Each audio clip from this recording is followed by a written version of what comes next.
Fake work from home జాబ్‌లో నేను already software job చేస్తూ కూడా డబ్బులు పోగొట్టుకున్నాను. అది ఎలా అనేది ఈ వీడియోలో చెప్తాను. లాస్ట్ వరకు చూడండి. నేను ప్రెజెంట్ వర్క్ చేస్తున్న కంపెనీ కాకుండా ప్రీవియస్‌గా ఇంకో కంపెనీలో వర్క్ చేసేదాన్ని. అప్పుడు నాకు సాలరీ చాలా తక్కువ ఉండేది. అంటే ఇనీషియల్‌గా నేను ఫ్రెషర్‌గా జాయిన్ అయినప్పుడు. నేను అదర్ జాబ్ ఆపర్చునిటీస్ కోసం ట్రై చేస్తున్నప్పుడు నౌకరీలో నాకు ఈ జాబ్ ఫేక్ జాబ్ అనేది కనిపించిందనమాట.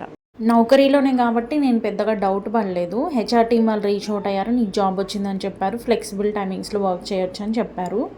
9-5 నా జాబ్ అయిపోయిన తర్వాత నేను ఈ వర్క్ చేసేదాన్ననమాట. 1 వీక్ బాగానే గడిచింది. సెకండ్ వీక్ కూడా బాగానే గడిచింది. నాకు వర్క్ ఇచ్చేవాళ్ళు, నేను చేసేసేదాన్ని.